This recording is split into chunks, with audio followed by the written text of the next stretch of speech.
Assalamualaikum warahmatullahi wabarakatuh. Halo semuanya, perkenalkan saya Fiorin Sutriani. Saya mahasiswi dari Prodi Sarjana Gizi Angkatan 2018 Universitas Kusuma Husada Surakarta. Pada kesempatan kali ini, saya akan membuat video demonstrasi tentang pemenuhan pola konsumsi pangan untuk lansia. Video ini dibuat untuk memenuhi tugas mata kuliah pendidikan gizi yang diampu oleh Ibu Zuria Ismawanti. Selamat menyaksikan.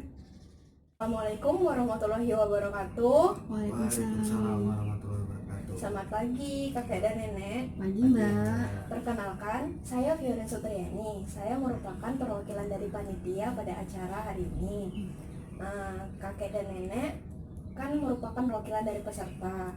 Pada kali ini saya akan membawakan demonstrasi tentang pola konsumsi pangan.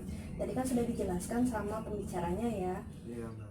Nah, berdasarkan hal tersebut, sebelumnya kakek dan nenek sudah paham belum tentang pola konsumsi pangan? Sedikit paham sih, tapi masih ada yang belum paham. Oh iya, nanti akan saya jelaskan ulang ya. Karena ini merupakan acara yang pertama kali diadakan di kota ini, maka saya harap apa yang saya sampaikan nanti bisa dipahami betul ya kakek, nenek. Mbak. Tadi kan sudah dijelaskan sama pembicaranya tentang apa sih pentingnya pola makan bagi lansia itu, kenapa perlu dilakukan dan kenapa harus diterapkan. Karena kan kita tahu sendiri kalau misalnya lansia itu cenderung daya tahan tubuhnya itu menurun, imunnya itu kadang tidak stabil. Maka dari itu pengaturan pola konsumsi pangan ini memang harus benar-benar diperhatikan ya. Iya Mbak. Ini Mbak, saya mau bertanya. Kan ada tuh pola makan ukuran rumah tangganya toh. Iya. Nah begini Mbak, dalam pola makan saya itu ukuran rumah tangganya tuh satu hari 3 porsi. Apakah itu berpengaruh dalam usia saya? Untuk yang udah dijelaskan sama nenek tadi kan katanya URT-nya itu sampai 3 porsi ya nek. Nah kalau misalnya di bidang gizi itu sesungguhnya URT-nya itu berbeda-beda nek. Nanti kalau misalnya nenek masih bingung dengan ukuran rumah tangga nenek itu seperti apa, nenek bisa minta sama keluarga nenek untuk mencarikannya di buku panduan gizi.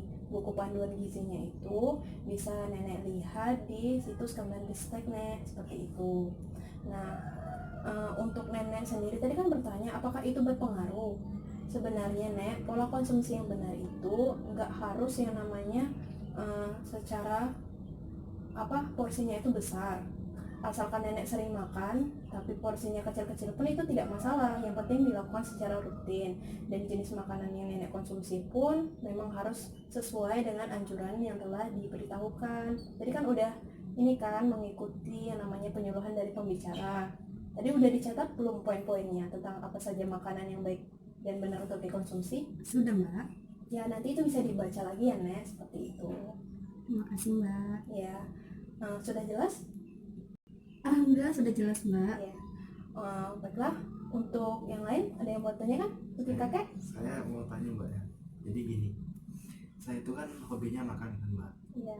Terus saya itu makannya itu yang berbentuk instan. Jadi saya itu kalau makan biar yang cepat itu yang instan. Seperti mie, burger gitu. Apakah itu buat saya itu berbahaya atau gimana? Itu sudah bisa dipastikan berbahaya ya, apalagi kalau misalnya kakek mengkonsumsinya itu dalam waktu yang cukup lama. Kalau boleh saya tahu, kakek udah mengkonsumsi makanan sejenis itu dari umur berapa? Dari kecil sih Mbak. Jadi Baiklah. itu sudah kayak seperti kebutuhan gitu Mbak. Ya, melihat hal itu kan sebenarnya itu merupakan kebiasaan yang tidak baik ya kek, dan itu sepatutnya mulai sekarang harus pelan-pelan kakek kurangi. Karena saya sendiri tahu kalau misalnya merubah pola konsumsi itu nggak bisa dalam waktu yang cepat kayak gitu kan. Nah, karena udah mengikuti pelatihan hari ini kan itu udah diberitahu sama pembicaranya sebelumnya kalau misalnya mengkonsumsi makan itu yang benar-benar adalah mengkonsumsi sayur, buah, dan makanan pendukung yang lain yang manfaatnya itu bisa positif bagi tubuh, seperti itu. Jadi saran saya, kakek mulai mencari jenis makanan yang kakek suka, tapi tidak dalam bentuk instan, seperti itu. Makasih Mbak.